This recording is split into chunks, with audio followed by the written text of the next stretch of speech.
My guest is Jake Flothe. He is in-house counsel for Resource Transition Consultants. They are a receivership company. Jake, welcome to the podcast. Thanks, Peter. Good to be here. What are receivership services? People are familiar with a bankruptcy, tend to be familiar with that. And a receivership is another type of insolvency proceeding. It can happen in federal or state court. We deal predominantly with state court under Washington state law. And it could be either a turnaround where a distressed business or venture is corrected and then made profitable again and allowed to continue on. Or it can be a liquidation where assets and components of businesses are sold. Got it. So it's an alternative to... Yes, it's another option. Got it. What would trigger a lender or somebody to pursue this rather than a bankruptcy in the case of some business that's failing? Yeah, so there are two different ways. Like you mentioned, a lender potentially doing it. So it could come from an involuntary act where a creditor or somebody else, one of the owners, if there's a partnership dispute, initiates the process. Or it can be a voluntary event where either an individual or the company files what's called an assignment for the benefit of creditors, and that starts the receivership process voluntarily. So what would motivate somebody to do this versus traditional bankruptcy? It's quite a bit cheaper than a traditional bankruptcy. If we're talking about a business, that'd be going into a Chapter 11 bankruptcy. It would be 6 figures in legal fees without much progress necessarily. And it's just a tedious, labor-intensive, expensive process, that bankruptcy. Whereas with the receivership, it is streamlined and it can be open and closed in 6 months or oftentimes less.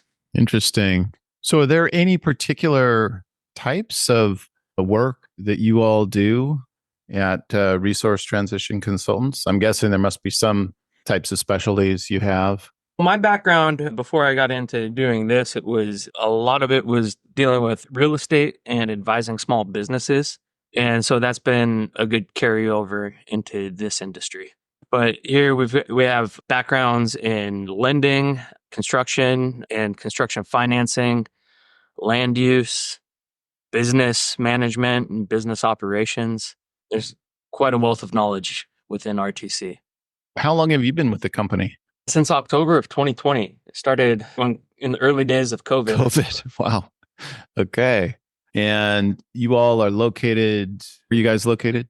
We're located in Linwood, Washington, but we have cases pending in multiple counties throughout the state. We've done receiverships in Alaska, Idaho, Montana, Nevada, California, Hawaii, Carolina, all over the place. Wherever the law takes you or the opportunity. Yeah, and on occasion, it's taken us to Canada and Great Britain. And so it's pretty exciting. What led you to becoming in-house counsel at RTC? Yeah, so I am a father of 3 young kids, and my youngest was born in January of 2020. And I just wanted to, with the COVID stay-at-home stuff and just the stress of being in private practice, litigating and being contentious on a regular basis, I personally wanted to shift to something that was potentially more constructive and focusing on businesses and either turnaround type work, which, is receiverships or bankruptcies, and the opportunity arose. So that's what got me here. It was just the right opportunity at the right time. You have a number of different areas that you guys do work in. One area that I'm familiar with is that you all had done some work in cannabis. Did you have any experience in that? Yes. Yeah, I'm on the LCBs. It used to be the Liquor Control Board. Now it's the Liquor and Cannabis Board. I'm on their list of pre-approved receivers. Okay. And so with regard to cannabis and those businesses, receivership currently is the only insolvency option that is available due to federal regulations. Bankruptcy is not an option. Maybe someday it will be an option that's available within that industry, but presently it's not. And there's been a big boom with those businesses going into receivership when something happens, whether it's a partnership dispute, which is common, or just inability when they become insolvent and are unable to pay bills. So they're probably mismanaged is probably not the right term to use, but there's something wrong in the way that they're functioning. Yeah, and sometimes it's just mismanagement. There's Okay. no other excuse for it. And sometimes it's somebody gets ill and the proprietor gets ill and then they get behind, whether it's because they're out of the business or they just have other, medical bills that they need to focus on. In the state of Washington, if I understand it correctly, there's 3 functioning elements for the cannabis industry. It's like producer, processor, retailer. And you can only do 2. So you could be a producer or a processor or both producer processor, but they don't want the vertical integration so that you cannot be a retailer and one of the other 2. Is there any particular area of those 3 where you see the most issues? Or is it like producers? Like I recall seeing something where there was like some guys producing and then they had a bug infestation, wiped out $1 million worth of crop or something.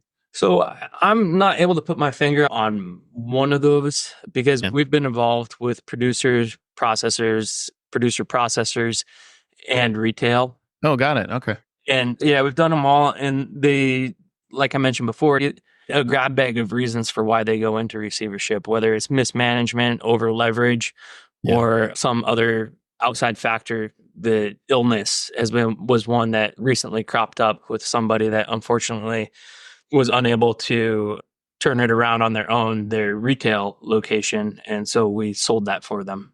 What's another field that you've done a lot? It sounds like you've done like real estate. Is there any specific type of real estate situation that you've seen, or is it just, again, run the gamut? It runs the gamut, but one of the things that I've been seeing on the rise over the past several months is people that bought when the market was really hot and it seemed like it could only go up. And so they'd acquire these assets, whether it's a single family residence or multiple properties that they wanted to either flip or develop from scratch. And they just got out over their skis and costs of everything went up. The market cooled down a little bit because of interest rates, and they were just not able to perform on their pro forma. And now they need help liquidating, help getting out of it. And so one of the things that we're able to do through the receivership statute is we can sell properties as long as we obtain fair market value for it. We can sell it free and clear of any liens. Okay. That could be a first mortgage, second mortgage, mechanic and materialman's liens. Those are able to be stripped off because with the receivership sale, there's not successor liability, but it can be sold to a third party free and clear of the encumbrances that made it a non-performing asset for the original owner. Besides real estate and cannabis, what are some areas that you find satisfying to work in? We've done some hospitality recently, and we have a case that has been ongoing for years involving a property over in Eastern Washington that is a kind of a resort property on Banks Lake. Okay. And I think those are fun ones to be involved in, is the kind of the hospitality hotel properties, because both we're dealing with real property issues and with the business that's operating as a going concern and dealing with customers and marketing. And so it's just been an all-inclusive package. Your title is in-house counsel. What % of your time do you think you spend doing pure legal work versus marketing versus other functions? It varies from time to time. Lately, within the past several weeks, it's been almost exclusively the legal work, which when I'm dealing with nuanced or new issues, it's a whole lot of fun. Yeah. So just it depends on the project, depends on what's happening in the various cases that we have going on. So what are the other types of things you could be asked to do? I would imagine you're negotiating, you're maybe strategizing. Yeah, negotiating sales for real property or for business assets, managing projects and businesses. So going out and meeting with the owners and operators and walking through the stores with them to see how they operate, see how all the different people on their team operate cohesively, and then trying to find any way that we can save money or improve efficiencies. Do you guys get paid? So we get paid. It varies from case to case, the way our compensation structure is organized, but we get paid from the assets of the companies. So when it's a business that's operating as a going concern, we get a monthly fee from the revenue that's generated from that. And then we also get a fee from the liquidation. Got it. So you have incentive to maximize the asset value, obviously. Yes, that's one of the things that we're charged with. When we are appointed by the court, we're not a representative or a fiduciary of the parties to the lawsuit per se, but we do have an obligation to try and get the maximum value for the owners and their creditors. What sort of legal advice would you give to entrepreneurs who are looking to get into a business? Obviously, you've seen a lot gone wrong. So any advice on what you can do to get it right? Yeah, and it's the same old cliche stuff where they say an ounce of prevention is worth a pound of cure. Yeah. One of the biggest problems that I saw, like both when I was in private practice and I see it commonly now and seeing it on the tail end, it's, somebody should have told you, or I'm sure that they did tell you and you should have listened. But you have to put some money down to really inspect the thing that you're thinking about buying and learn about it. And so that's like getting somebody to review the finances if that's not your bailiwick. And then the agreements, the operating agreements, get private counsel, get your own independent lawyer to look at your operating agreement and make sure that it's going to protect you. Make sure that you have clauses in there for when things do go sideways, like how you can protect yourself and how you can escape. Got it. But I think that would be my advice is don't be stingy when it comes to doing your preparations. Your due diligence and due diligence. Yeah. But yeah, I've seen a lot of stuff, and it's both with just partners that are not related, but go into a common ownership of a business or a property, and people that are related. And it's just, nobody plans for what happens when we don't get along anymore. And in law school, I was reading these case books in my contracts class, and it seemed like every dispute was between people that either knew each other at church or were best friends or family. And so it's somebody that you get along with. You're getting along. Why wouldn't you go into business together? Hopefully it's going to work out, but it doesn't always work out. And so you need a partnership agreement that is going to have something where you have a tiebreaker instead of just a 50-50 deadlock. Mm-hmm. We've been getting into a lot of cases with relatives or with just business partners where their organization structure is set up to where 50-50 deadlock occurs. And we're needed to step in and get a resolution. As an entrepreneur, it's hard to think that way sometimes because as an entrepreneur, you have to be an optimist. You have to look at the bright side, like what could go right? That's just who we are. Like if we were super pragmatists, we probably wouldn't be thinking about going into business in the first place. Where do you see the receivership field growing in the state of Washington? Is it continuing to grow? Is it even, or is it just dependent on what's happening in the economy? It depends largely on what's happening in the economy. And then just, I'd say anecdotally, and I think probably with, again, related to COVID, but the receivership filings throughout the state have increased, whereas bankruptcy filings were on the decline. So I think that people are seeing it as a very viable alternative to a bankruptcy. And so we're probably going to continue to see more receiverships as the years go on. What percent are investor, lender motivated versus owner related? Ooh, that's a good question. I don't know if we can. I think there's such an overlap between the motivation that I couldn't give you a very clear answer on that. And by the overlap, it might be initiated by the owner, Huh? but that could be because they've been getting pressured from their lender, I see.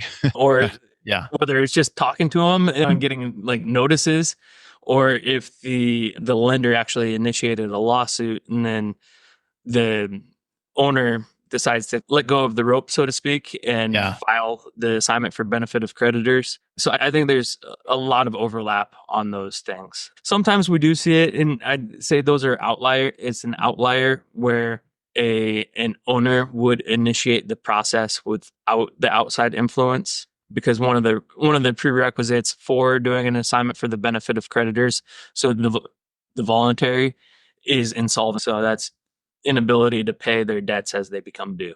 And sometimes it does happen where you have an elderly proprietor that passes away. The estate inherits the business or the assets, and then they just initiate it. But most often it's because of outside pressure. We've talked about liquidation of assets, and you also mentioned at the beginning of the conversation a situation where a business would just get in some fashion and then continue on. Are there any that you can share about that situation? Yeah, one does come to mind, and not to get into like too many details about it, but it was a cannabis is a producer processor company, and it went into receivership because there was a weird partner dispute, and one of the partners that was mismanaging it owed a whole lot of money to the guy that ultimately took over the operation, and like he's business savvy, knows what he's doing in that industry, and was able to turn it around after several years in receivership. We got that one closed out, and he continues to operate it with great success. That's great. I like to hear those stories. It was those were some really good guys to be working with. They knew what they were doing and were extremely professional, which back in my prior days of private practice was an outlier within that industry. As we wrap up today, Jake, is there anything that you wanted to share? Any learning things or any advice you'd have for somebody that may want to pursue the field that you're in? Just look into it. Talk to people. Find people that are involved in the industry, whether it's bankruptcies or receiverships, and talk to them. I've been pleasantly surprised. One of the things that I have really liked is I guess now you call it the insolvency bar. Previously referred to it as the bankruptcy bar, and that's just the lawyers that do that kind of work. They tend to be a little bit more relaxed and not have an ego that you would typically expect from a TV lawyer, but they're just open and helpful and like pretty much generally good people. And so if anybody that's interested in this kind of work, you're going to be able to find a lot of people to talk to and get various takes on different aspects of the law and the business side of things. I know that you all are appointed, right, by the state or the judicial system. But if anybody was interested in learning more about what you all do, I suppose they could go to your website at rtcreceivers.com, learn some more about you and what you all do. Do you ever just have conversations with folks that want to learn more about what it is you all do? Yeah, and if you go to our website, you'll also find my contact information, so my email and my phone number. And if anybody has any questions, they can feel free to reach out by phone or email. I'd be happy to talk to them. Great. Yeah, we'll have links to your website in the show notes for this. So if you're interested, you can find that information. I'll put the phone number in there too. And they can just ask for Jake Flothe, Flothe. I really appreciate your time today. Glad we had this opportunity to chat. Yeah, thank you, Peter. Thanks for listening to this episode of Biz and Life Done Well with Peter Wilson. You can subscribe to us on iTunes, Google Podcasts, Spotify, and most of the other popular podcast platforms. Please tell your friends about us and leave us a review so even more people will find out about us. Thanks again.